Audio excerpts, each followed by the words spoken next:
And we got the Children of the Sun theme song coming up soon.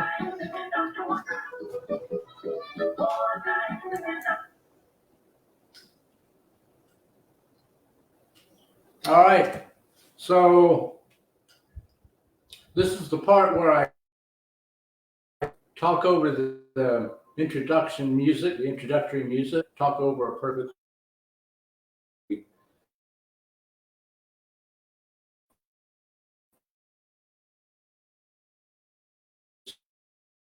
song.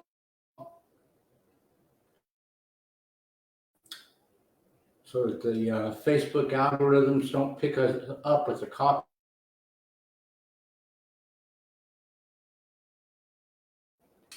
These cap fees. It's a lot more than that. ASCAP. Now it's like 5 or 6 different organizations with their hand out.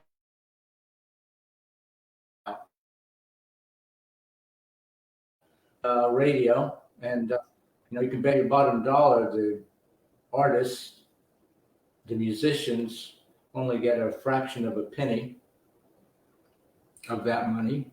We become an economy of middlemen. The producers, the artists, the musicians, the entertainers, the people that actually make the circuits for your iPhones and your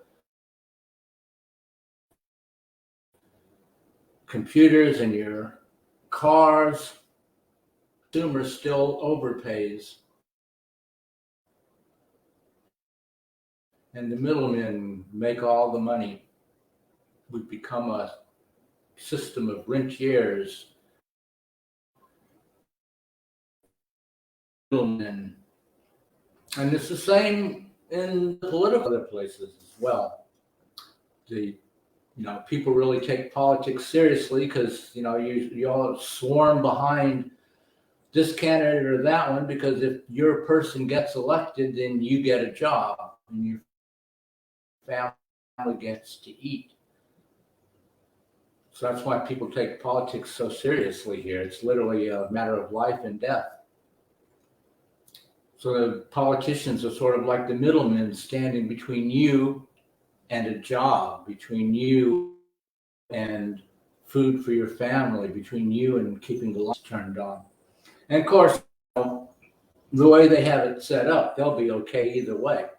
If they win, great, they've got a great position. They can reward their supporters with patronage jobs. If they lose, the governor just waits 3 or 4 months and then gives them some cushy position nobody ever heard of before. So they'll come out fine no matter what. And I don't fault people for going along with that, playing the game the way the game has been given to you, according to the rules that they have given to you.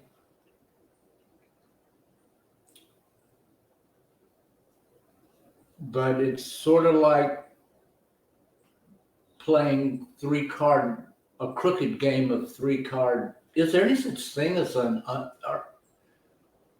crooked game of 3-card Monte with a New York street hustler? So now I'm wondering if there is such a thing as like a legitimate game of 3-card Monte. I guess it could be a legitimate game. And the middleman system that we're in could be a legitimate game. But, if you're playing the crooked game of 3-card Monte with the New York street hustler, at some point it might occur to you that the game is rigged against you, the rules are rigged against you, and maybe you need to walk away from their game. Maybe go down to the next corner and start your own game with your own set of rules. There's nothing fixed about the game we play. There's nothing fixed about the system, about the rules, the set of rules that we go by. You have the power to change that whenever you want. You're propagandized into thinking that it's just given.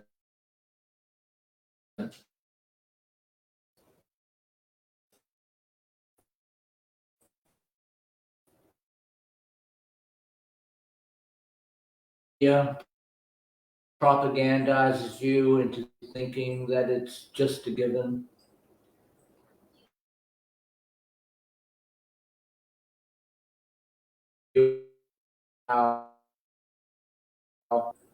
Your best move in this game that's against you.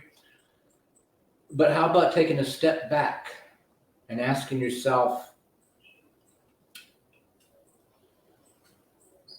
could I have another game, please, sir? Could we change the game? Could we change the rules? Could we transcend the game?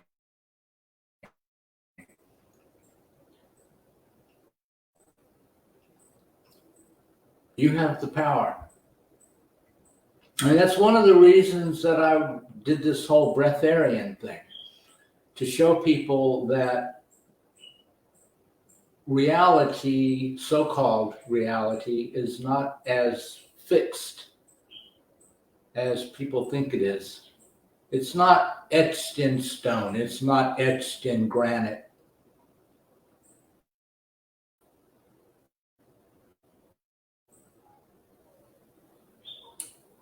Unmalleable. It's a lot more fluid, a lot more malleable than people realize. Things can change. Things can be changed. So yeah, welcome to the show. I'm Ray Bratcher, your host for the next 2 hours. This is the Children of the Sun radio program on WSTX AM 970, the soul of the Caribbean. And I hope you got to hear some of the theme song. It's Children of the Sun by Billy Thorpe, an oldie but a goodie. Every time we try to stream live to Facebook, they always kill the audio because their algorithm says it's a copyright infringement, but it's not because we pay all the fees.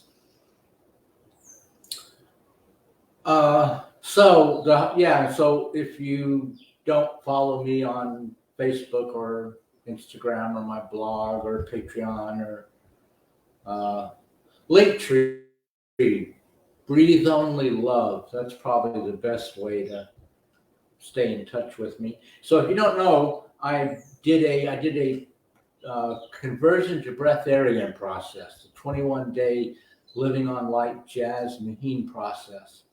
And I started it on July 4th, which is by accident, really. It was a really interesting coincidence and kind of really works out well. I've had pretty intense mystical experiences, but they would happen just on random days of the year, like nothing special about the day. And then years later, I really just couldn't remember when it happened. And so there's things that if I want to talk about them, I have to look it up, find out when it happened.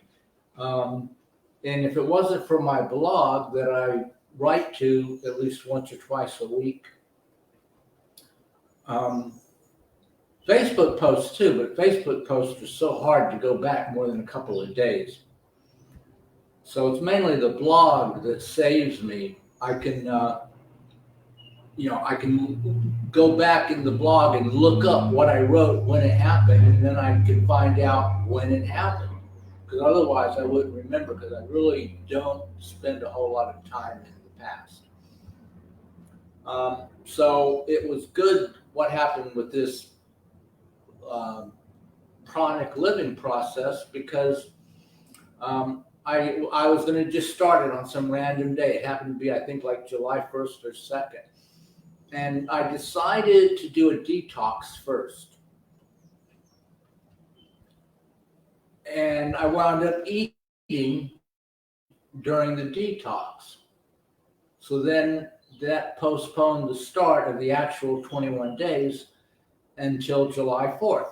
So it just happened by sheer random chance. It happened to start on July 4th, which is Independence Day in the US, of course.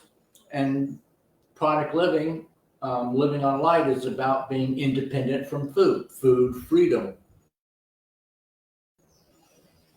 So my Independence Day, my independence from food, began on July 4th. So I'm probably always going to remember that. It's kind of, I won't have to look that one up in the blog. So what the process is, it's 21 days. The first 7 is a dry fast. You do not eat anything. You do not drink anything.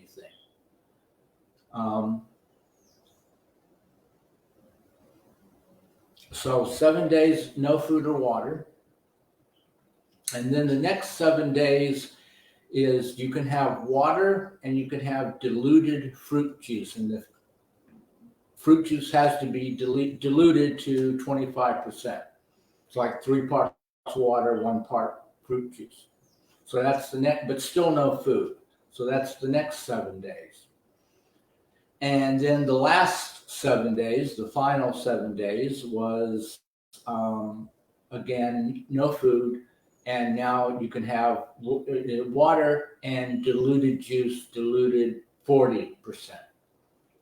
I don't know why 40. That was Jasmine Heen, who wrote the book Living on Light, actually got this process from, she belonged to like an ascension group in Australia, and one of the other members channeled this in.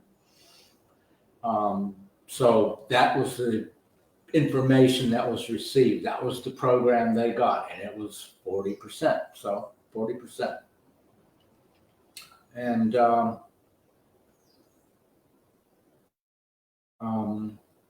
so that's what I did. And some people, and so afterwards, well, I've continued. I have not been hungry. And then this is not my first attempt. This was, counting the time that I did it almost accidentally. I was like, years ago, I suddenly realized I had not eaten for 10 days. And that's kind of the way food things happen to me. I was raised in a normal American family, on the SAD diet, standard American diet. I was taught that you have to eat meat all the time, that you can't get the,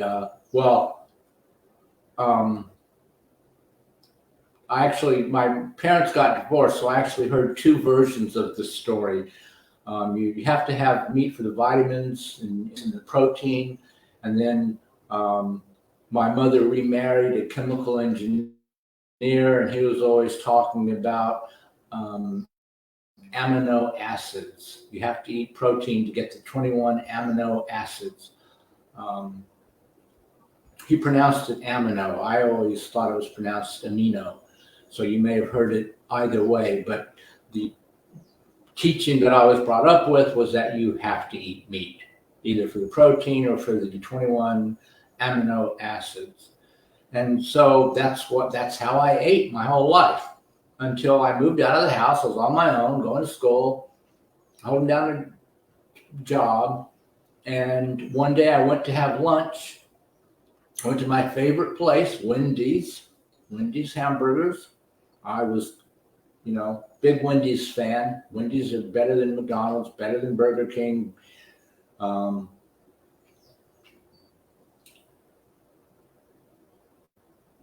Not as good as White Castle, but White Castle is patently unhealthy. And so you don't eat White Castle every day. But you can eat Wendy's every day because it's nutritious and healthy. And they've got like fresh lettuce and tomatoes. So it's practically like having a salad with your burger. This is what I thought. And so I get my hamburger from Wendy's, and I took a bite out of it, and it was tasteless. It was completely, and there was nothing wrong with the hamburger. This was me. And then I forced myself to eat it because I was hungry and I didn't have time to do anything else. And for like 3 days, I could feel that hamburger in my stomach just sitting there. It just would not digest. And so it just basically, I lost the ability to eat meat. it didn't have any appeal in the taste, and I couldn't digest it. I had to quit eating meat because I couldn't anymore. Which years later, when I was the executive director at Rebirth International, which is like the worldwide center for training breath workers, one of the clients there was the father of the guy who wrote Eat Right for Your Blood Type. That's a pretty famous book, and it's pretty helpful. Eat Right for Your Blood Type. The son was an MD. He wrote the book. His father was also an MD, and it was actually his father's ideas and research and experience with his patients that led to the development of this theory that depending on your blood type determines what kind of food you should eat. So I'm A positive, and according to that book, I'm not supposed to come anywhere near meat. Other people like B positive, they are supposed to have a little meat, maybe like fish, not a whole lot, but occasionally. They need to have it occasionally. And then there's like type O, they have to eat meat all the time or they can't function. All right. So according to that book, so when the author of the book, when his father came to the center, and that's how I was introduced to the book. I had never heard of it before then. And I don't think it was all that, it wasn't a New York Times bestseller yet. But so I found out about the theory and I was like, oh, okay, so I'm A positive. So I'm not supposed to eat meat at all. So when I was growing up, I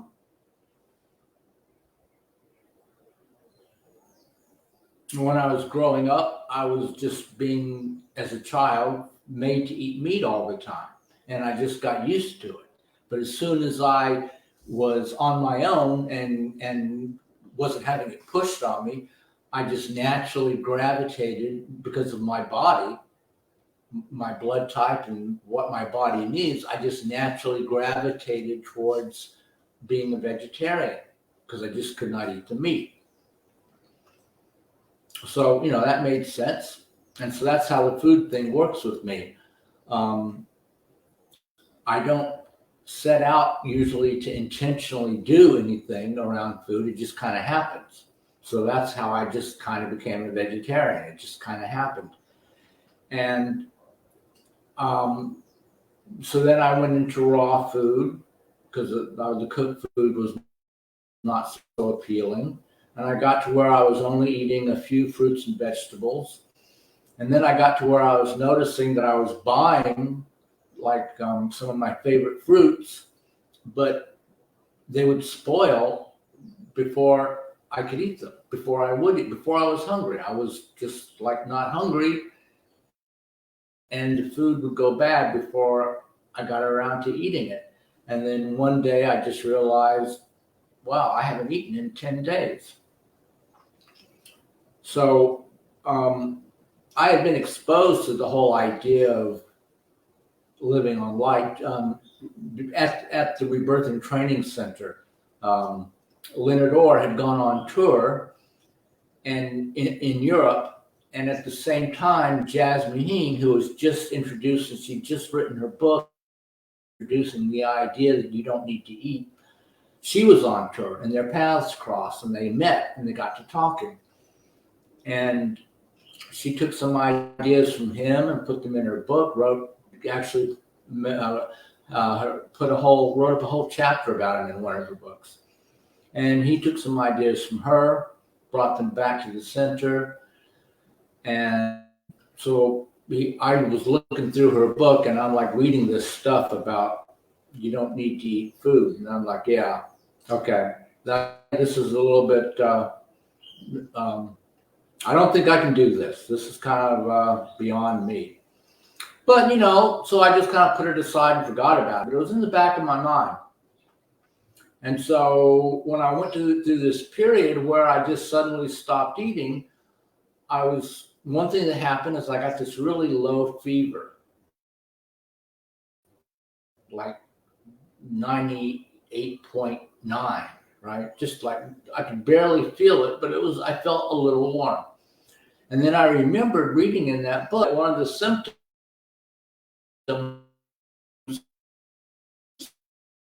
of conversion to feeding on prana. And some people talk about feeding on sunlight, and they actually do what's called sun gazing. Other people talk about feeding on prana, and they try to, which is the energy that's all around us. Some people call it cosmic energy, and they bring it in through breath work. And of course, that's what I do. So I'm bringing in breath work almost every day. I mean, I'm bringing in prana through my daily breath work practice. Some people do it with qigong. And you see weird, funny arguments on the internet. People argue about which is better. I think it's all the same. Prana is prana. You can meditate on receiving cosmic energy from source coming into your crown chakra. You can go sun gaze at the sun and bring it in that way. You can do breath work and bring it in that way. You can do qigong and cultivate the energy that way. And you can do 5 Tibetan rites. And it's probably good to have more than one source of prana. If you're going to feed on prana instead of food, if you only have one way of doing it, I think that would be as boring as like eating the exact same meal every day. So it's probably good to have more than one source, right? So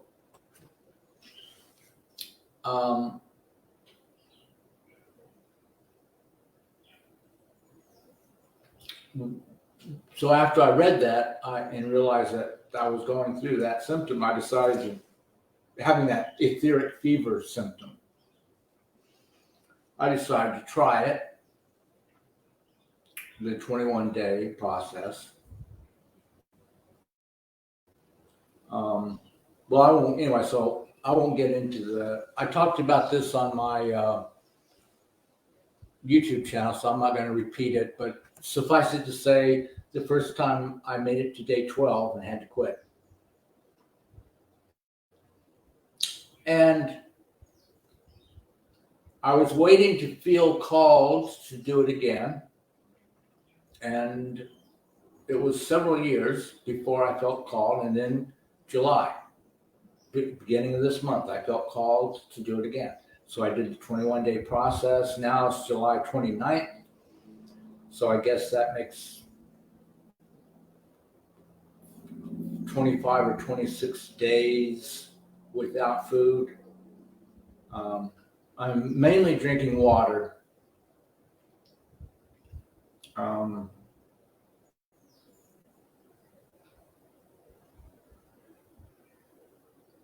When I have diluted juice, it's usually cranberry juice.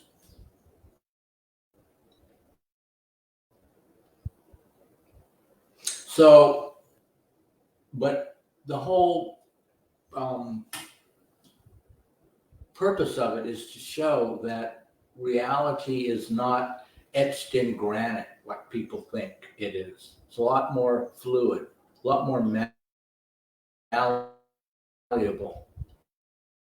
You can alter things. You can, reality says anybody that goes without drinking water for 7 days is supposed to die. And reality says anybody that goes 26 days without eating food is supposed to die, lose weight, be comatose in a hospital somewhere. If you believe that, if you manifest that as your reality through your perceptions, then that is what will happen. But reality is not etched in granite. And so the reality of our current world situation is not etched in granite. You do not have to accept the reality of the system as it has been given to you. with the rules that are biased towards them and against you. You can change that reality. But I'm not talking about, like, in one sense, I am saying just burn it all down and replace it with something brand new. Start over from scratch, but not burn it all down in a revolutionary sense. Revolutionaries are part of the old system. They're fighting against. That's old order thinking. That's the whole game. This person against that person, pitting everybody against everybody else. You have to rise above the battlefield, transcend the battlefield. I'm talking about becoming a quantum catalyst for change. Altering reality by your mere presence, by the consciousness that you bring into the situation, so that the system cannot stand against you.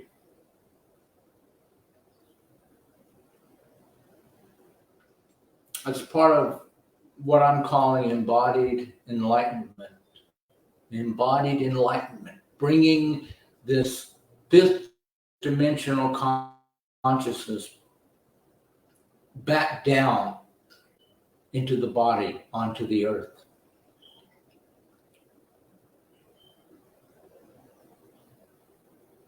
Getting into advanced states of consciousness and being up in the clouds is a necessary step, and it's fun and enjoyable.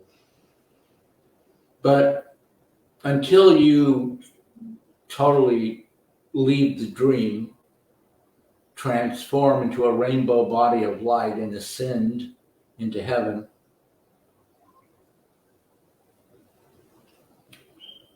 so long as you continue to have a material, physical form body on the planet, then you have a responsibility to your fellow beings. And I think that responsibility is best served by being what I'm calling a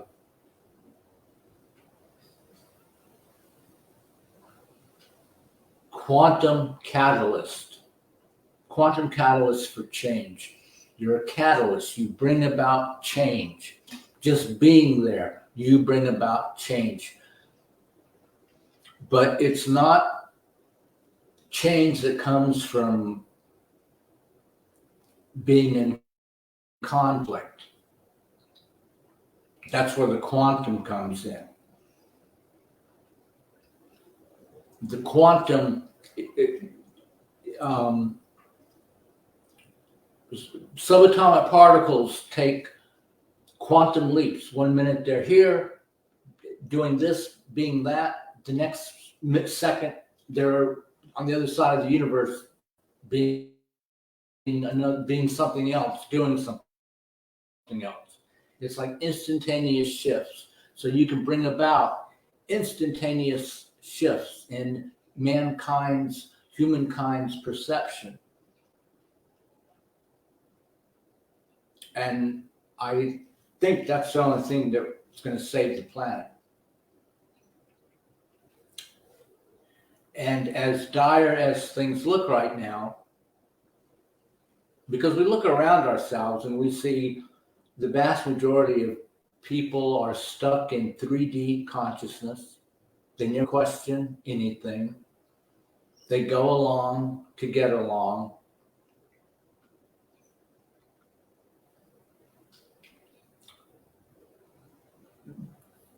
For the most part, 90% of them cannot even explain 90% of their own behaviors, let alone society's. But underneath that, because you got to remember, every one of you is a spark of God. And within yourself, you know that. Remember, you are always safe and you are always loved. And no matter how down in the dumps, mired in 3D consciousness people get, underneath it all, they know who they are. Underneath it all, they know that they are in touch with God. And so the amazing shift in human consciousness could happen at the drop of a hat. I mean, just like completely out of the blue, you wouldn't be expecting it at all. It doesn't look promising at all. It looks like nobody's going to do anything to solve any problems, and we're just going to go like lemmings off the cliff. And then the next thing you know, out of the blue, a complete reversal in human consciousness, and we create heaven on earth.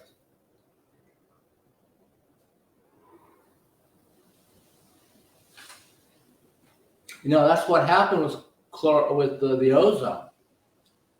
If you remember years back, everybody was talking about the hole in the ozone layer. And they were talking about how it's what protects us from being incinerated by the sun, and we're all going to die, and we need to do something. And, you know, it's just like with climate change. You had people saying, this is just a hoax. The elitists are trying to control you with their fake science. Fortunately, that voice at the time was a minority. Most people listened. When the scientists said that what was causing the hole in the ozone layer was chlorofluorocarbons. And then there were treaties worldwide to ban chlorofluorocarbons.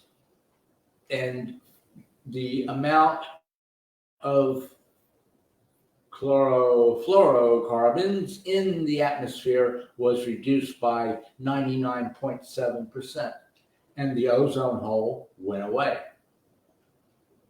Problem solved. That's why you don't hear about it anymore.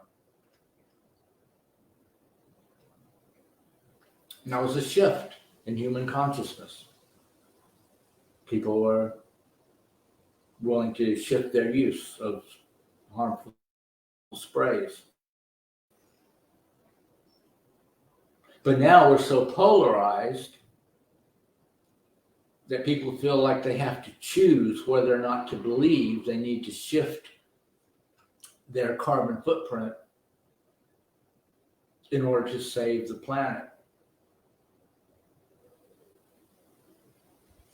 That's why fighting for or fighting against, being a revolutionary or a defender of the status quo, being in conflict doesn't work.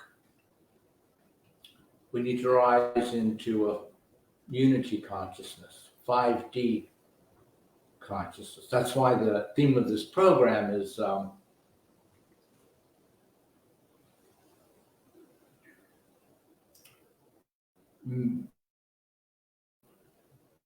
metaphysical teachings from a fifth dimensional point of view.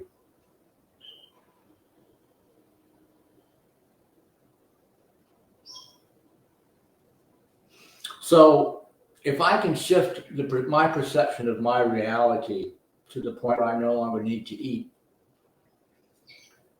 how hard could it be for other people to shift their perception of their reality to the point where we could have a shift in human consciousness that creates, gives us a new three-card Monte game, creates a new system that is more fair to more people.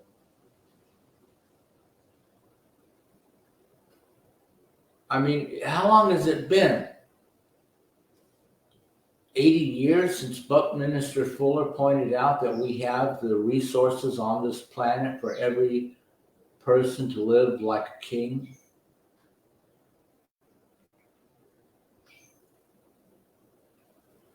Warren Mosler was, last time he was on my program, said there's no shortage of goods. There's no shortage of houses. There's no shortage of food. No shortage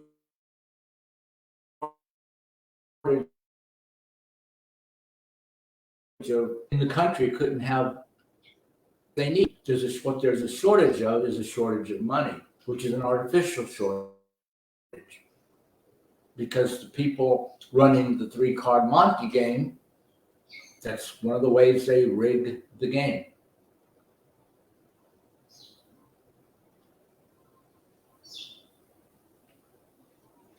So right now, we're in a crashing economy on a plague-ravaged, dying planet.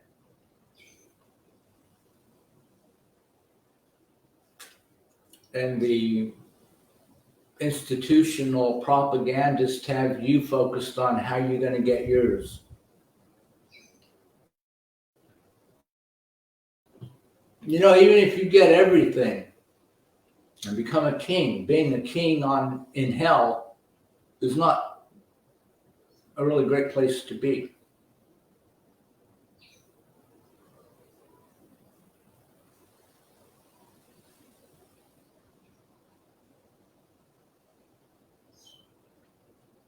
So we're being stressed. This is like an evolutionary moment. The system was in equilibrium at a low level of consciousness, which produced great benefits for a small number of people, great suffering for the vast majority of the human race.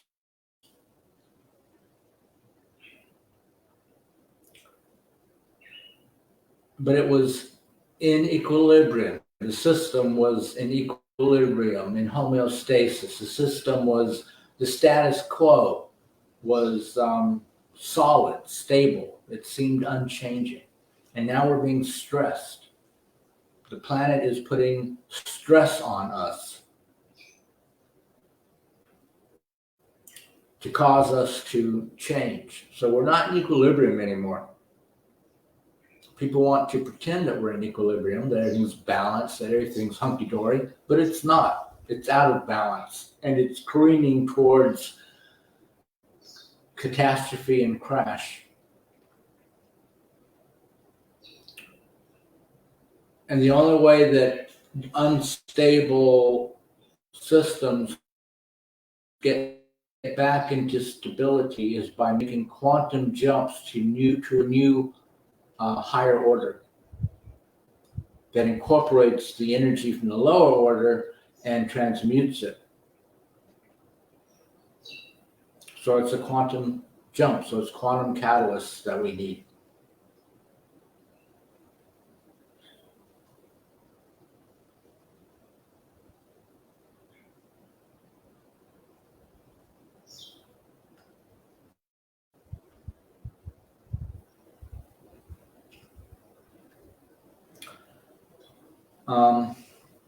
But you know, it's a state of consciousness. And it's a state of consciousness that isn't well known these days. I think in the past it was probably more well known because there just weren't so many distractions in the past. It's a state of calm centeredness, being in the present moment. Most people these days are either 99% of the time they're thinking about the past or worried about the future.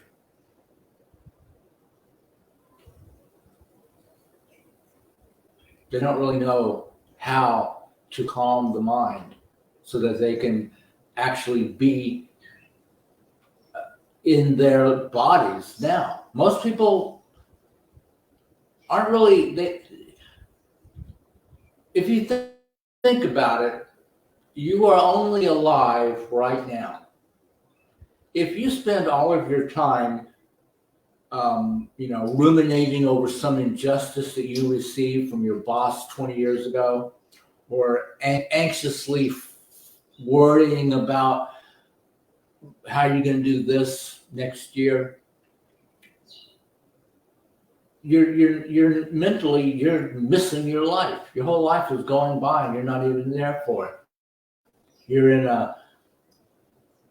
you know, a fantasy about the past that doesn't even exist anymore. An airy story about a future that may never arrive. So that's where you live while your life is going by you. And the thing is it's not only your life that you're missing heaven, because that is the gateway to heaven. Heaven is now. Heaven is the eternal now, and that is the entranceway into heaven. And that was the whole meaning of the story of Lot's wife getting turned into a pillar of salt. I mean, us modern people with our refrigerators, we miss the point of the story. You've got to remember, back in the day when this story was first told, salt had a very specific, definite meaning to those people. Salt was how you kept your food from spoiling. Salt was what you used if you needed to make a 3-day journey. You took your food and you salted it, and it wouldn't spoil, and you would have in a kind, even if they didn't consciously think about it, just poetically, metaphorically, the people of that time understood that salt was a way of holding on to the past. Salt equaled holding on to the past. And so when Lot's wife turned around and looked back at Sodom and Gomorrah when the fireball hit, it wasn't because it wasn't that she disobeyed God, and it wasn't that she had like a knee-jerk reflex reaction that made her turn around. It was that she was looking back on the past with regret because she wanted to hold on to it because she missed her old life there. The Bible tells us about how she was friends with the lady across the alley, and they would talk in the mornings. And so she was missing her life. She was holding on to the past. And the whole story of the trip away, Sodom and Gomorrah represents the world, and their trip to the promised land is going to heaven, and you can't get into heaven if you're holding on to the past. And then Lot was not in the present moment either. He was focused on getting to the next town where the angel had promised them they would be safe. So he didn't make it to heaven either because he was focused on the future. So the whole story is about heaven being a state of consciousness in the present moment.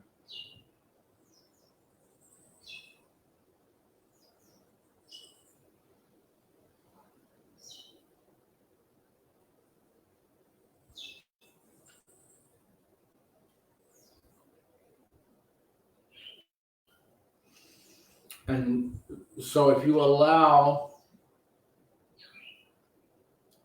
the system to distract you from the present moment, to keep you busy with their game, you'll continue to live in hell.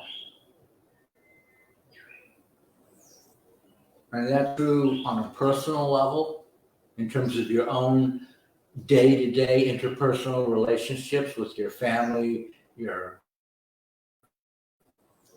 romantic interests, your coworkers. And it's true on a societal, institutional level.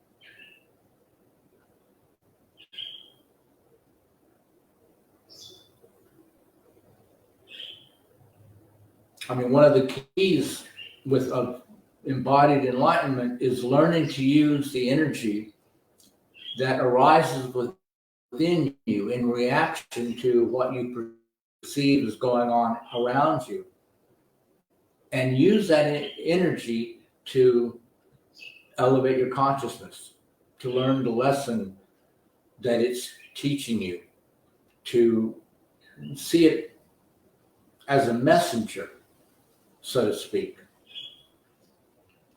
It's a messenger. It's not something bad and you've got to like ignore it because it's bad news, or kill it because you don't want to know about it. Like they say, don't shoot the messenger. Don't blame the messenger for the message they're delivering. You thank the messenger, and then you read the message. And if the message is bad news, you don't like take it out on the messenger. So anything that arises in your perception that makes you feel bad, don't take it out on whatever it is that's arising. Thank them for bringing you the news, the message. And then you look at the message, which is the energy within you that's arising in response to that. And what does that tell you? Because what it tells you, if you're feeling a lie about yourself that you are believing, it shows you where you have gone astray, where you have gone into illusion. And you accept, you think that illusion is reality, and you think it's etched in stone and it's a solid piece of granite and there's nothing you can do about it.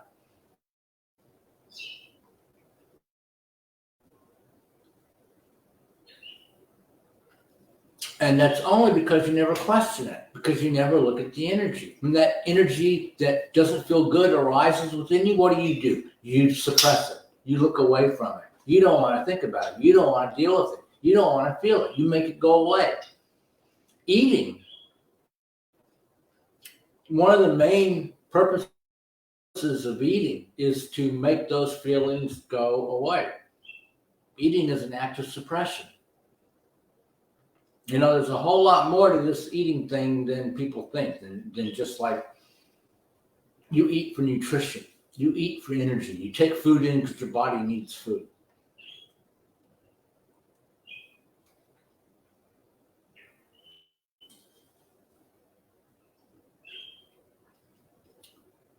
I'll tell you a story.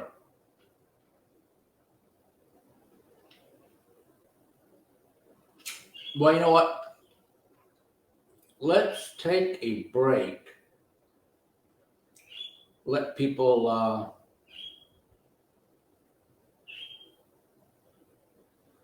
use the bathroom, get a glass of water. We'll come back. I'm going to talk some more. I'll tell you my story.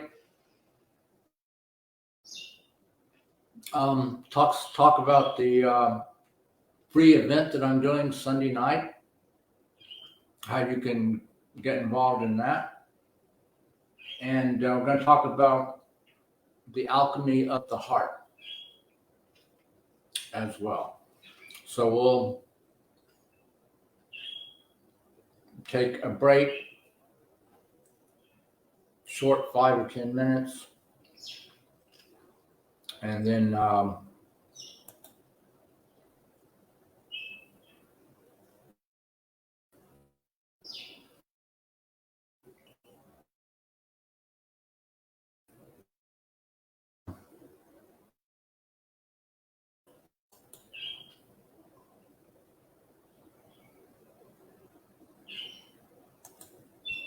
give me a moment here. Pay some bills. Make some customers happy. Let's see, what am I doing?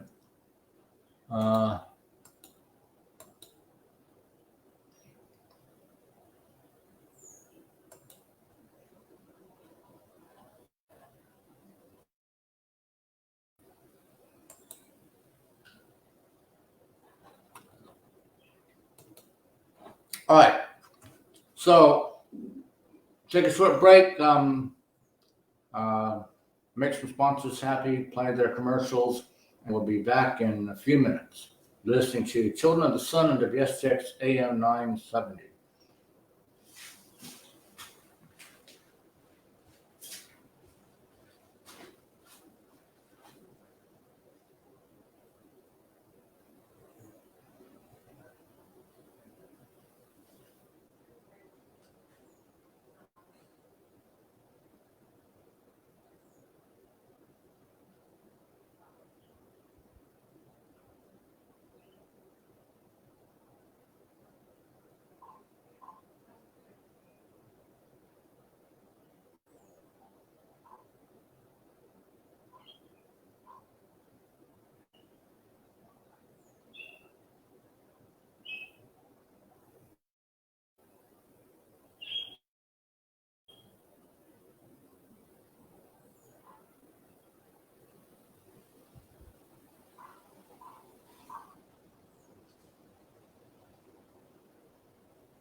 No.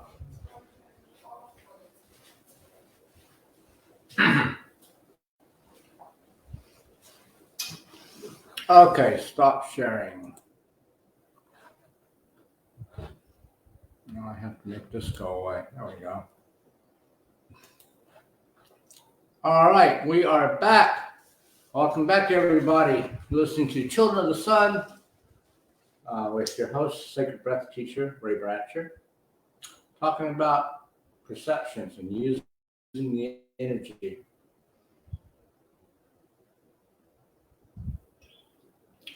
So I was telling you a story. I wanted to tell you a story. My first experience with food freedom, in a sense. So this was years ago, decades, in fact, way before I ever even heard of rebirthing or heard of or met Leonard Orr. Somehow, I probably read it in a book somewhere. It came to my consciousness that bread was not good for you. So I decided to quit eating bread. So I just cold turkey, stopped eating bread. That was the plan anyway. 2, maybe 3 days later, I find myself in a 7-Eleven at 3 o'clock in the morning, jonesing for a loaf of bread like a heroin addict for his next fix. I mean, I had driven. I was like shaking. I needed bread.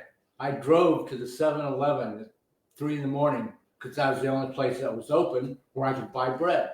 And that's the only reason I went. I wasn't like coming home from a late night shift work job or something. I tossing and turning, couldn't take it anymore, drove to the 7-Eleven at 3 in the morning and bought bread. And then I'm eating it. I didn't even wait to get home. I'm eating it in the car, driving home. And by the time I got home, I'd probably eaten half the loaf. And so now I'm feeling semi-normal again. You know, the shakes have gone away. And now I'm able to think a little bit. And I'm saying to myself, thinking to myself, that wasn't hunger. That was not hunger. That's addiction. There's no other way to put it. That's addiction, plain and simple. So a lot of food eating is addiction. That was probably the first time when I began to suspect that the simple story of we eat to take in nutrition and minerals and vitamins and carbohydrates and the energy that your body uses when you exert yourself physically has to be replaced by incoming energy in the form of food. All that whole mythology, that's not the whole story. There's a lot more to this whole eating thing than just the story that you've been conditioned into believing. There's an addiction factor. A lot of your favorite foods, they're your favorite food because you're addicted to it. And it could be a chemical addiction.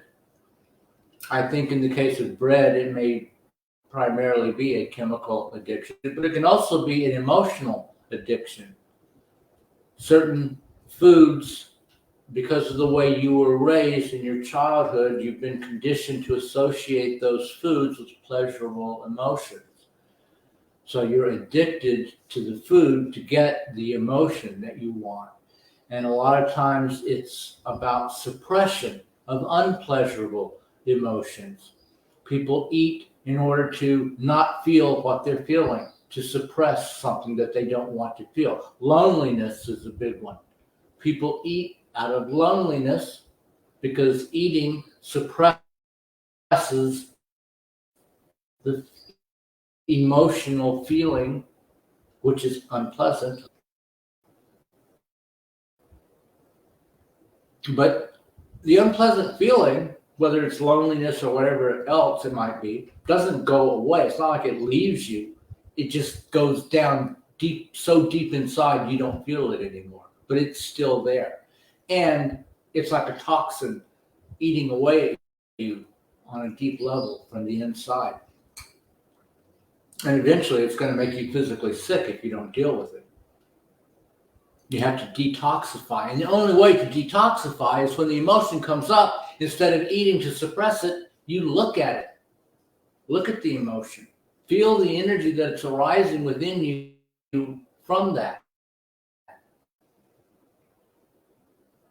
And when you really look at it, you see through it.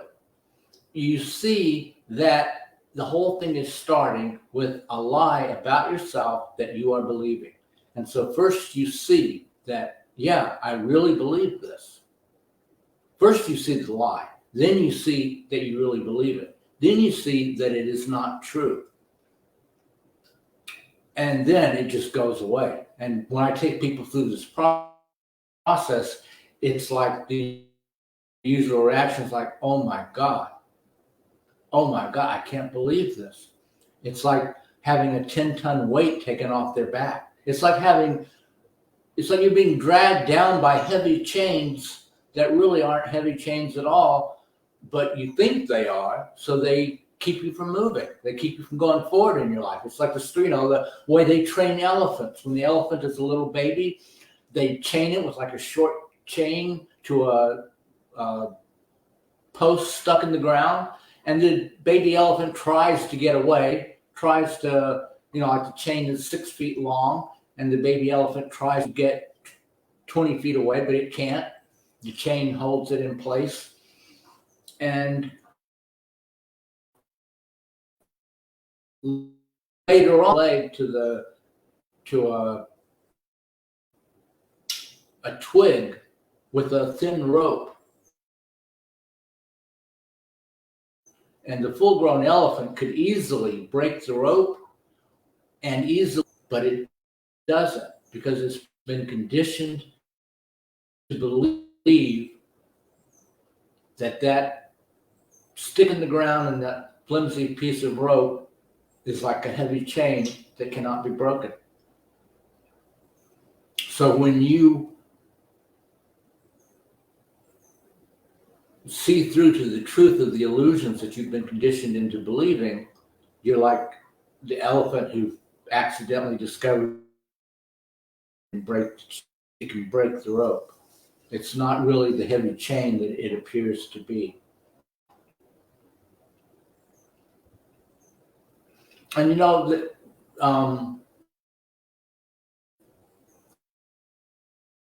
another interesting thing about this whole idea of food being the way of bringing you use when you run your physical body. This is mainstream science, and they don't know what to think about this. When NASA was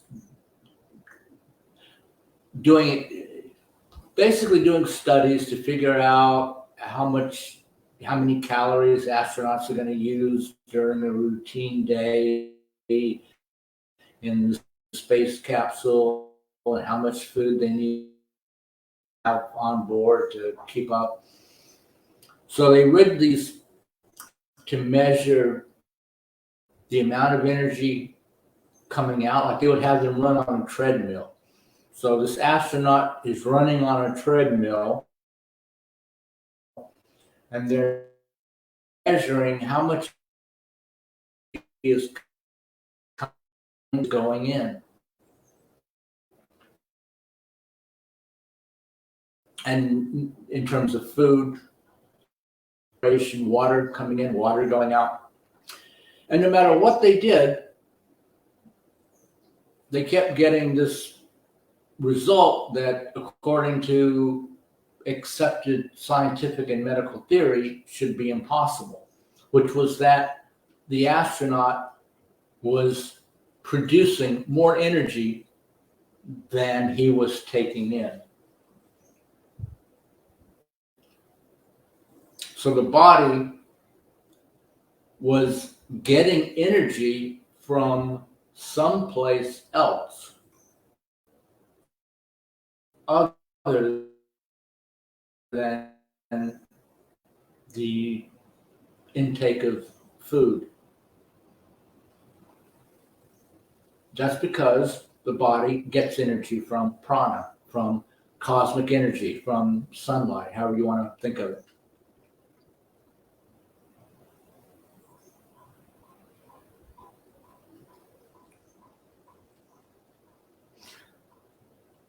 So Sunday night, tomorrow, this coming Sunday at 7:30 p.m., I'll be doing a free Sunday 7:30 sitting on Zoom. It's about meditation and breath work, about entering the present moment,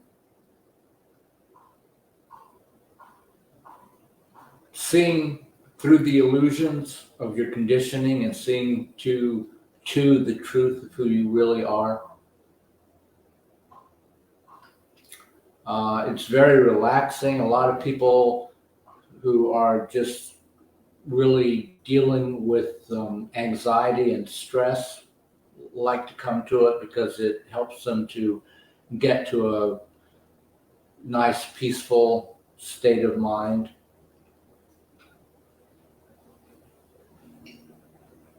So it's usually by donation, and you can donate whatever you like. Suggested donation of $10 because I have to pay for stuff. But when I was going through this 21-day process, I was documenting it on YouTube videos and sharing it to Facebook. And I got all kinds of loving support and encouragement from people on the YouTube channel or the Facebook. I have two Facebook pages, by the way, Ray Bratcher and Sacred Breath. And the YouTube channel is called Ray Bratcher, mainly because when I started it, I really didn't know what I was doing, but I've left it like that.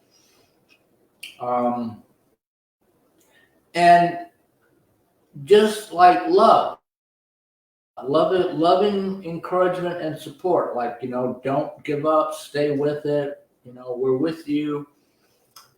People were like making sure I was okay. There were a couple of days where it was hard physically. Like I just felt like I was dying and people were there for me. So like the Sunday 7:30 sitting is always like, you don't have to donate to come. It's open to everyone. Donations are appreciated because it helps me keep all this stuff going. But a lot of, suggested 10, some people donate more, some people donate less, some people come for free. And it's not like I even pay attention to who's doing what. But I feel like sometimes people, if they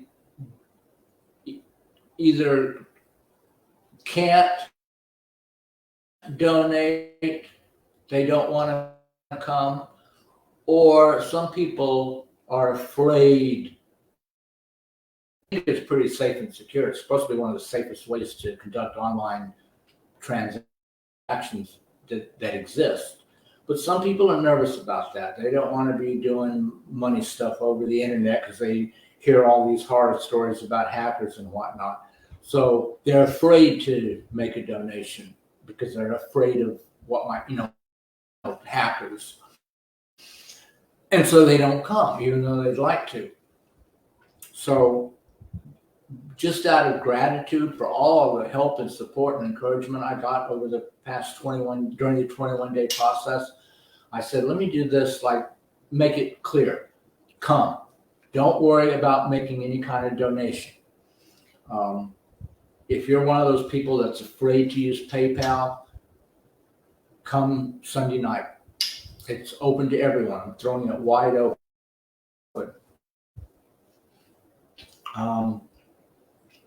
And it's about getting together as a community in peace and love, doing meditation and doing breath work. So I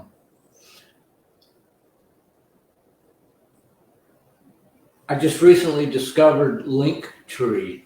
Linktree is awesome, y'all. I've got I have 2 Facebook pages. I have a Facebook group. I have a blog. I have an Instagram account. I have a YouTube channel. I have Patreon.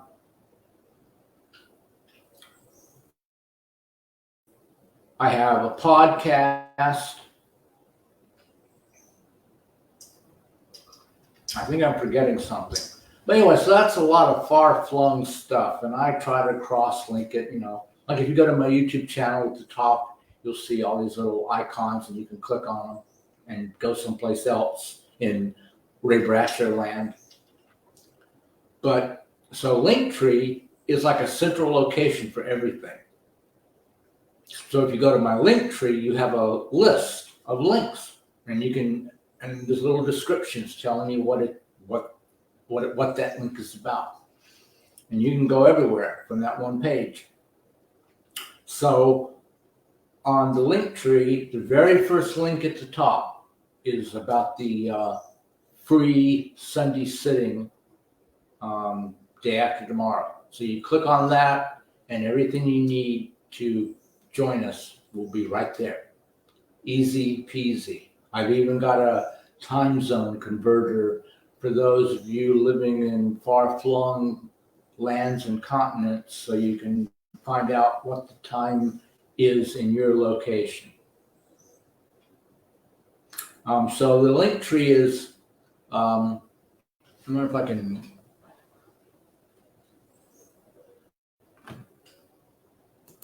I don't know if I have access to comments here.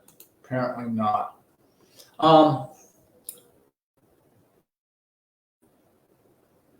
Linktree is always the web address, https://www.linktr.ee. So it's Linktree with a dot after the R before the 2 E's.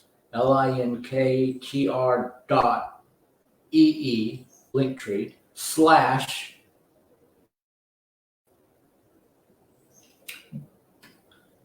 breathe only love. Breathe only love. That's my Linktree handle. BREATHE, breathe only, ONLY, love, LOVE, love. And you got to put the little, the dashes that are on the bottom, not in the middle or the top, but the bottom between each of the words. So breathe, only, love. But if you get anywhere close to that, you should be able to find it. And then the first link is all about the free hang this Sunday.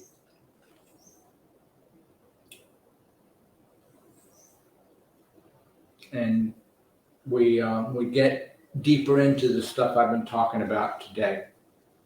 But speaking of getting deeper into stuff, I've got 30 minutes, and what I would like to do now with my remaining time is read to you guys from a book that talks about what I'm talking about in a slightly different way, but I think it's always good to hear information from more than one direction, because it helps you to understand it better.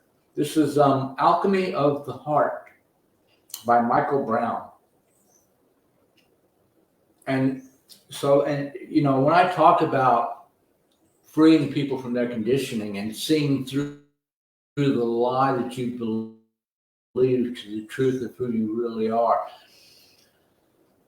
and the chains falling off, this is a heart-based process. It's not a mental, conceptual process. Embodied enlightenment, which is what I'm calling this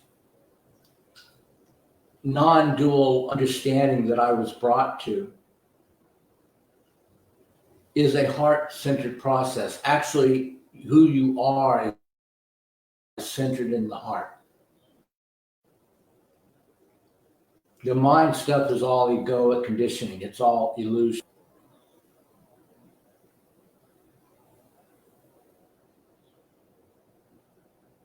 It's almost like you could say that heaven is a state of consciousness that in time is out of time, is in eternity, the eternal now, free of the past, free of the future.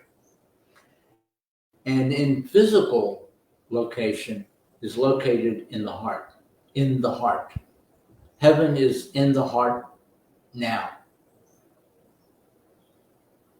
If you aren't now and you aren't in the heart, you're in hell.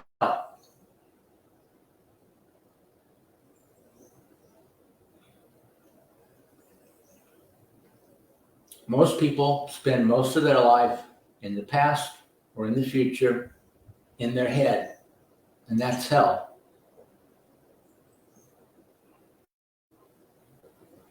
And that's 3D consciousness.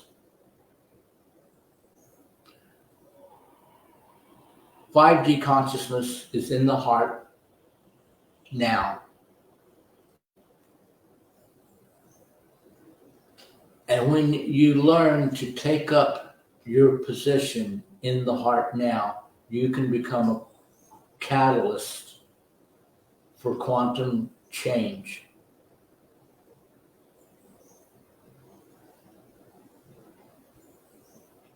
Spreading light to everyone around you, lifting them up.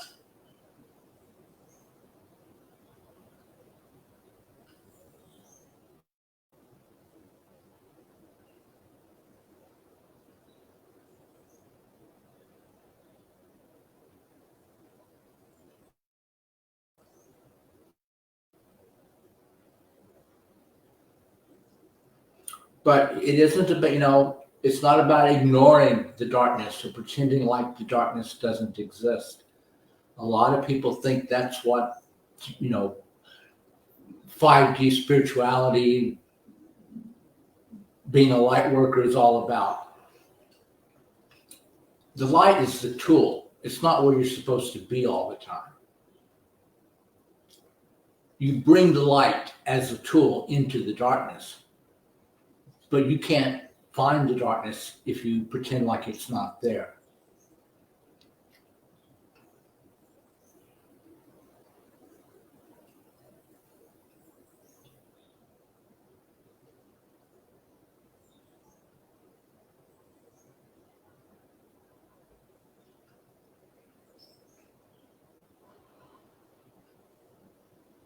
So let me turn to this now, alchemy of the heart. So there's a little introductory part here, which I'll start with. How do we become alchemists of the heart? The quality of our experiences is a reflection of the condition of our inner being. For our experiences to change, we must make adjustments at the causal point of these experiences. The causal point of all that occurs in our lives is the heart. To be an alchemist of the heart is to impact the quality of our external experiences by making internal adjustments. The key to the heart's alchemical magic is to accept responsibility for the quality of our experiences. When we accept responsibility, we begin to turn the base metal of our unintegrated emotions into the gold of harmonious living. We then realize the peace we seek in the world. Note to the reader. Throughout this book, I use a play on words to help us see things in a different light and understand them at a deeper level. I use the vocabulary of the mind to help us impact ourselves at an emotional level. Hence, for the word realize, I use real eyes, real eyes. To do so causes us to consider what we are doing when we realize something. We are seeing with real eyes, looking at something in an authentic way. Presenting certain words in this way is a perceptual tool used to create an opening of awareness within the reader. Chapter 1, Real Eyes. The stranger sat quietly amid the ever-shifting tide of the morning market, quiet enough to be noticed by a young boy whose heart was at peace. "Hello," greeted the young boy. "Good morning," the stranger said, smiling kindly. "Where are you from?" asked the boy, sitting down next to the stranger. "What makes you think I am from somewhere else?" inquired the stranger with a glint in his eyes. "There is a different light that shines from you," replied the boy. "You can see this light?" asked the stranger, curious. "Not with my eyes," the boy explained softly, as if sharing a secret, "but I feel it." "Ah," said the stranger, also softening his voice, "you see it with your heart." "Yes," said the boy. They sat in silence together for what felt like eternity. Then the boy reached out and placed his hand gently on the stranger's forearm. "Can you take me there?" "No, stranger, but as I sit here and quietly enjoy this beautiful morning, I am pointing the way. And anyway," he chuckled, placing his arm around the boy's shoulder, "we cannot be taken to somewhere we already are." Authenticity. Imagine our life experience unfolding within a restaurant.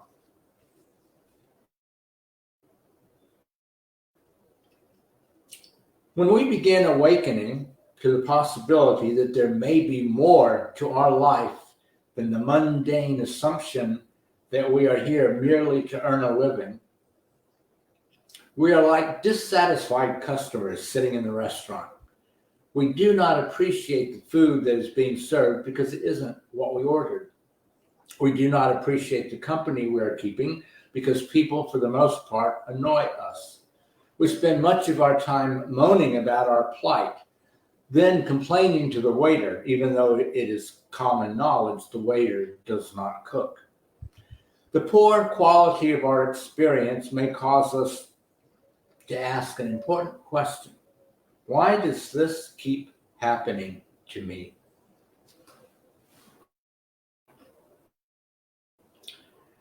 When we examine our life experience and sincerely ask why, the meaning of authenticity is revealed through the phonetics of the word. Authentic phonetically contains the word author. By asking why, we are really asking, who is the author of the experience I am having? This inquiry awakens us to the presence of the physical, mental, and emotional mechanisms that manufacture our human experience. Bringing awareness to these mechanisms empowers us to become the author of our encounter with life. The culmination of our quest for authenticity is an awakening into an awareness of what we are as opposed to who we think we are supposed to be. Integrity.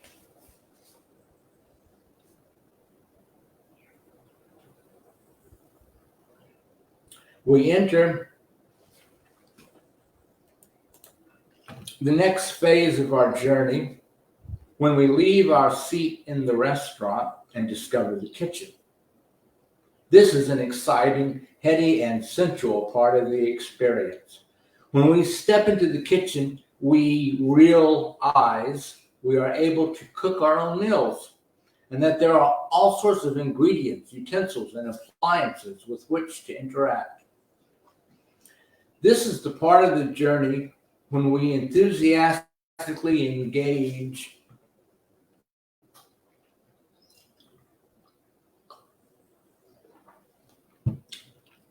In spiritual practices like yoga and meditation, explore tools like crystals and tarot cards, and immerse ourselves in energetic procedures like affirmative processes and emotional cleansing.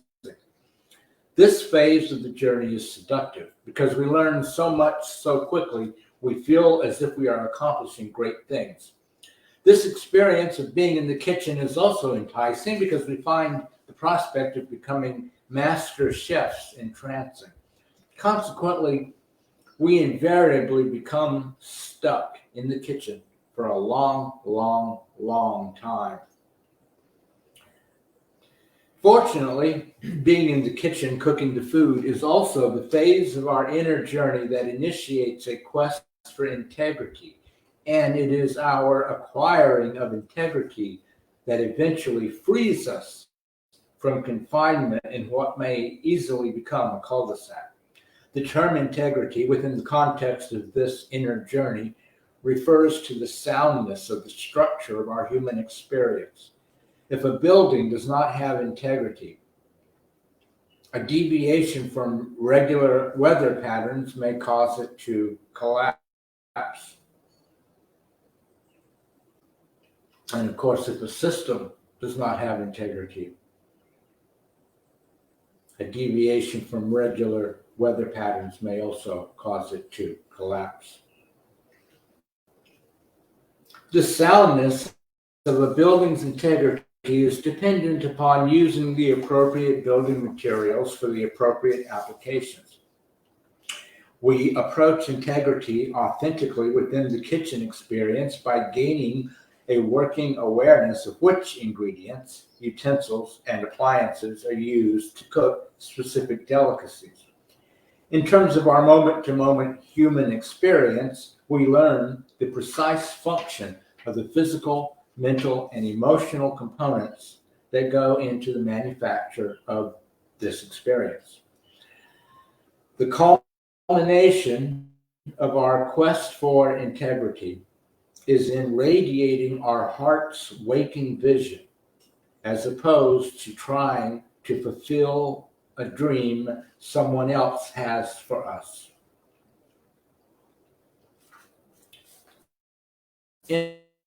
Intimacy. A further phase of our inner journey commences when it dawns within our heart that cooked food must disappear completely into good conversation and required nutrition for it to fulfill its purpose. In other words, there is more to life than living in the kitchen. If we do not come to this realization, we inevitably overcook the food or let it sit out and spoil. It is through this realization that we eventually leave the kitchen and return to the same seat within the restaurant in which we were sitting when we began inquiring about the source of our discomfort. Embodied enlightenment, bringing the higher awareness back down onto the earth, into the body. Once we return to our seat, it may appear to others that nothing has changed. Our outer state may appear quite similar to that of the person who asked, "Why does this keep happening to me?" It is true that we are still immersed in the same human experience we were having before our inner journey commenced. However, we are now responding differently to all our encounters. We sit relaxed, enjoying our meal, talking comfortably with others, and treating the waiter with respect and gratitude. We are saturated with awareness of the magnificence of our humanity. We appreciate the gift of life.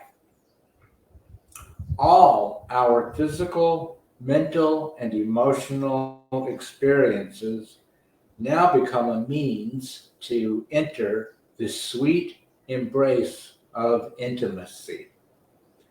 The meaning of intimacy within the context of this unfolding journey is revealed through the phonetic semantics of the word. Into me and see. We enter the experience of into me and see when every encounter we pass through presents itself as a divinely guided opportunity to see deeper within ourselves. The culmination of our quest for intimacy is when we honor our life experience as it is, instead of behaving as if it were supposed to be different. The portal. Like authenticity and integrity, intimacy is not a destination. It is an experiential portal into a very obvious, yet simultaneously deeply concealed reality.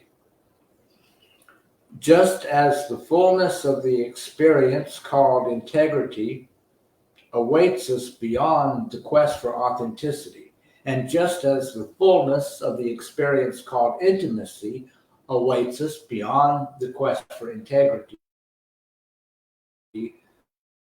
so too there is an experience that awaits us beyond the sweet embrace of intimacy. Intimacy awakens us to what the experience of life really is. Yet, such a statement is just words printed on a page. The experience that intimacy leads us into cannot be communicated through words or arrived at by means of mental contemplation. This is because the mental body does not have a vocabulary competent enough to communicate the felt parameters of this experience.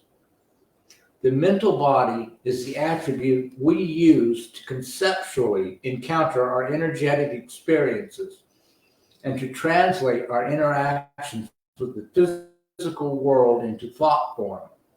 Its language is thinking, analysis, and understanding. When it comes to the realm of feeling, the mental body is impotent.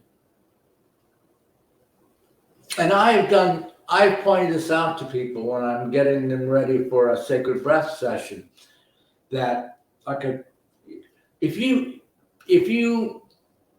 like think about something that makes you sad, your pet died, that makes you feel sad, or you lost a family heirloom that your grandmother left you, that makes you feel sad, or your children don't clean their room, that makes you feel sad. Or somebody at work yells at you, that makes you feel sad. And I have them go within and feel where that feeling is arising, because it's arising in particular specific locations in the body. And every one of these memories of a sad experience will arise in a different location in the body. And it feels, when you really pay attention to it, it feels energetically different. And yet we call all these things sadness because we have a limited vocabulary for emotional feelings and for the energetics of the feeling in the body. We only have the one word, sadness. And we use that one word for all kinds of completely different experiences and energies and feelings. So that's what he's talking about here. Most people try to deal with this stuff on a mental level, and you don't even have an adequate vocabulary for thinking about it, let alone any kind of conceptual tool. So wrong tool. It's the wrong tool for the job. It's like Adi Shanti's example of people going into your garage and getting your hammer out of your toolbox and asking your hammer, what is the purpose of life? And if the hammer could talk, it would say, what are you asking me for? I'm not the right kind of tool for that job. So you're asking your mind, what is the meaning of life and how can you be happy? And your mind is not the right kind of tool for that job. So when it comes to the realm of feeling, the mental body is impotent, powerless. Throughout this text, we shall refer to the experience open to us through the portal of intimacy as entering a conversation with the unspeakable. The blindness. A stranger walking along a street late one night comes across a man on his hands and knees beneath the light of a street lamp. He is obviously seeking something. Have you lost something? The stranger asked the seeker. Yes, I have lost an important key. May I assist you in your search? Thank you. I appreciate the assistance. They search together for a moment. The area illuminated by the street lamp is small, so it only takes a few moments to scan it thoroughly. Are you sure you lost the key here? The stranger asked the seeker. No, I didn't lose it here. I lost it in my home. Then why are you looking for it outside under the street lamp? Because the lighting in my home is not working. We too are in a predicament in which the lighting is out within our home, and so we conveniently search for what is within us where it cannot be found, outside of ourselves.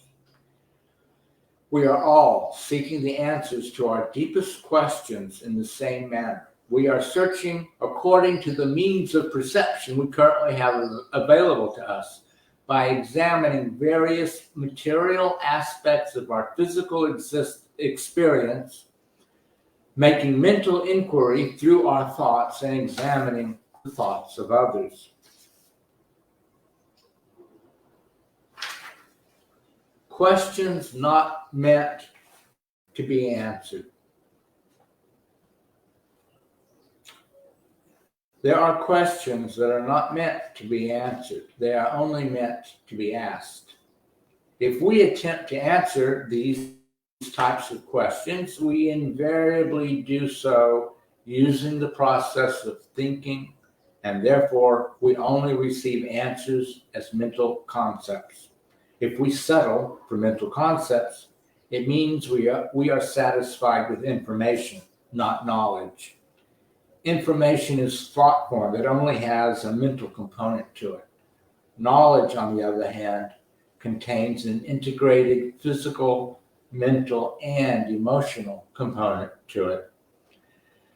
When we do not answer a question mentally, but instead choose to sit within the resonance of the question, the answer unfolds organically within our life as an integrated physical, mental, and emotional experience. This approach to asking questions may not be appropriate for all questions, but it is a highly efficient tool when it comes to deliberately grounding experiential knowledge of the unspeakable into our daily experience. The more profound our questions, the more profound the life experience we initiate when we do not answer them with mental concepts. Knowing how to ask questions without answering them is the art of initiating revelation. We may ask, what is an important question to ask? Asking a question like this without answering it mentally opens the parameters of our personal experience to the horizon of unlimited possibility.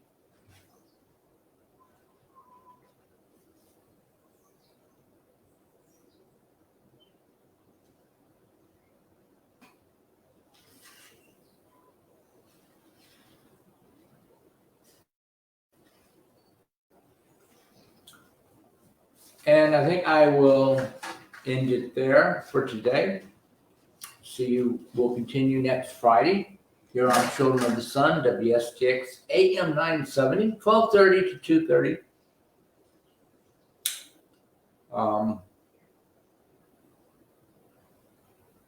Every Friday afternoon, Atlantic Standard Time.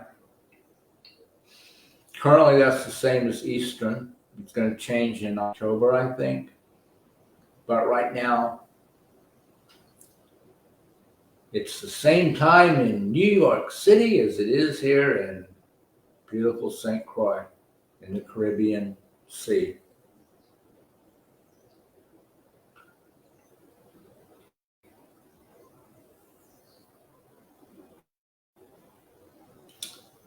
So I want to thank everyone for your love.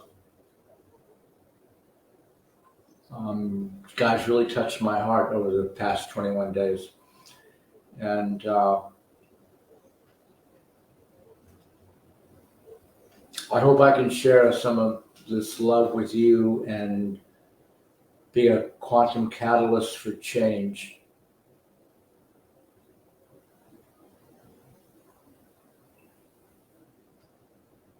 Transcending the battlefields of conflict through the alchemical or quantum magic of the heart.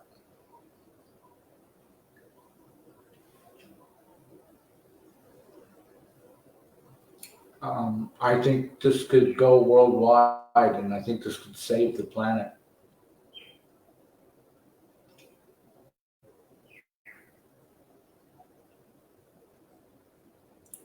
I think St. Croix occupies metaphysically a very important place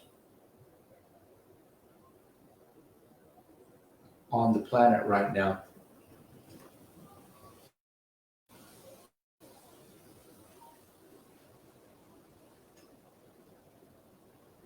Everyone who's here,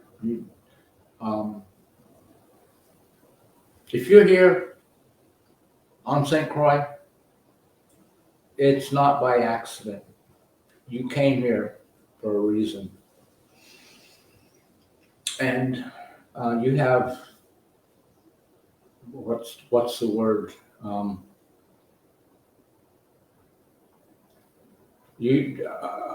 preeminent role to play in determining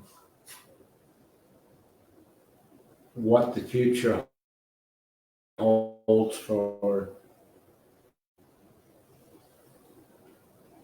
planet Earth, Gaia, Tara, and the human race.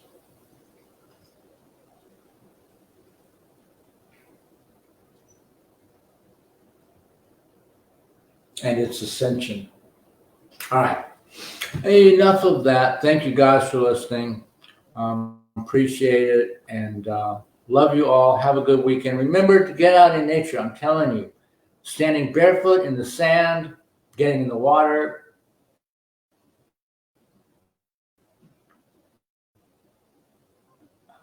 You know, be next to a tree. Maybe you don't want to hug it.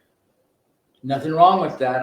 But I know people feel weird about that. But if you get close to a tree and just inside yourself have a conversation with it, you will feel an energetic response. Trees are wise beings and they have a lot to communicate. But getting out in nature, getting out in the sunlight, get some prana into yourself.